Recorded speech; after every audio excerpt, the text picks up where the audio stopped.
welcome to the podcast wherein we talk about ourselves. So I am Lorene Baltazar, your host for today, and these are the members that will be joining us for our session for today. Hello guys, I'm Gian. I'm Isabel. I'm Anne. I'm Diana.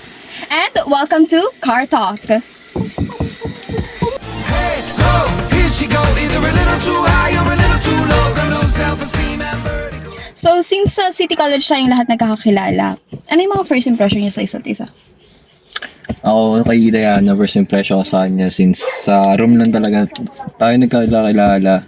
Siguro masayahin. Kasi nga, nakikita ko siya, lagi lang siya tumatawa. Si Nicole nga nung unang kita ko sa kanya, feeling ko mahinhin siyang tao. Di halata, di halata. Seryoso pagpasok niya sa school, di ba mag-isa? Paano pa kaya si Isabel mukhang unang tingin ko sa kanya, parang people pleaser. Mabilis ko. Di ba? So ayun, speaking of people pleaser, na-experience nyo na ba? Maging people pleaser?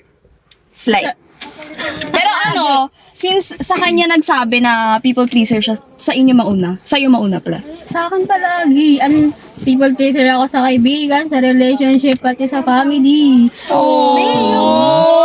Yung family ko, ginagawa ko na activity lahat. Kasi Grabe kailangan. naman. Ikaw, naranasan mo na?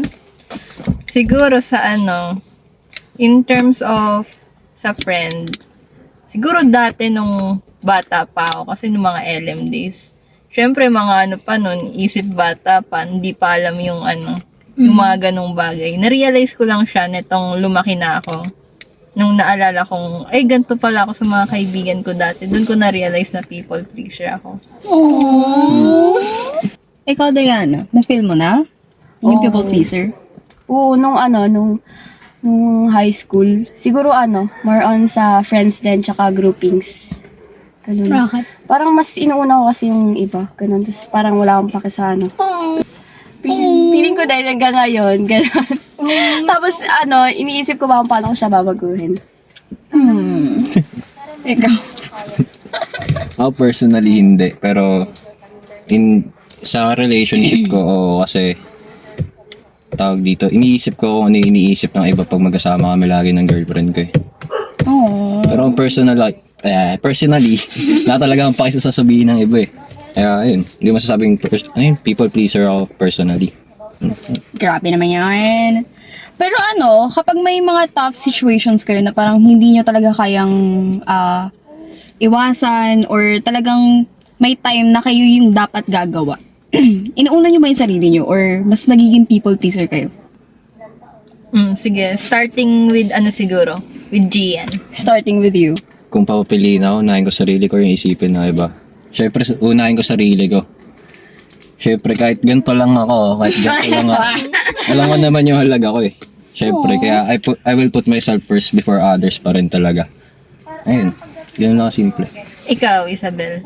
Ako, personally kasi people pleaser talaga ako, Parang parang kapag inuuna ko sila, parang may na-achieve ako sa sarili ko. So parang inuuna ko talaga ibang tao before me kasi parang kaya ko naman yung sarili ko eh. Pero yung iba, parang kailangan nila ng tulong in a way na kailangan nila ako. Ganun. Kaya, Grabe. Ikaw, Diana. Sa akin, mas inuuna ko yung sarili ko pag, kailangan na kailangan talaga. Ganun. Mas iniisip ko syempre yung para sa sarili ko kaysa sa iba. Ako, syempre alam ko worth ko, hindi ako people pleaser ngayon. Syempre kapag ganyang mga sitwasyon, sa totoo lang kahit walang sitwasyon na mahirap, kahit anong mangyari man, natuto na kasi akong mas unahin yung sarili ko kaysa sa ibang tao. Nakakapagod na kasing mas unahin yung ibang tao, tas hindi naman nila binibigay or hindi nila nire-reciprocate yung same energy. so, sa sinabi nga ni Anne na know your worth, so masasabi ko lang sa inyo is, as a people pleaser myself na lahat nakaka-drain kapag ginagawa mo yung gusto ng iba para lang masatisfied sila. And hindi mo naman kailangan na patunayan yung sarili mo sa iba kasi at the end of the day, ikaw na lang din naman yung kakampi mo. Sarili mo na lang din naman. So, lahat ng people pleaser is may limitation and kailangan nyo yung matutunan para hindi rin kayo maabuso ng ibang tao. Yes. Ako, naniniwala naman ako na lahat ng tao dumadaan sa phase na pagiging people pleaser. Siyempre, dumadaan tayong lahat na nagiging immature tayo, tapos mag-grow tayo as a person para mag-mature. Siguro, lagi niyong tatandaan na may worth kayo as a person. Know your worth palagi. Huwag kayong magpapaabuso sa ibang tao. Maging aware kayo sa mga ganun. Kapag alam nyong inaabuso na kayo, layuan nyo na or i-call out nyo. Ganun. To all the students who are stuck between choosing themselves or choosing the others.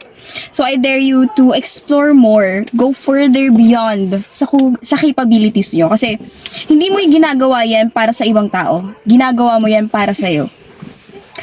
At the end of the day, walang magi-stand sa'yo kundi ikaw lang. Kaya wag mong hahayaan na ma-push back ka ng ibang tao para maging best version ng sarili mo. Thank you for staying with us until the end. Sa pakikinig sa mga eme-eme namin sa buhay, sa mga past namin. And this is Car Talk, a podcast where we talk about ourselves. So, bye! Nasa palad mo ang pagbabago ng takbo.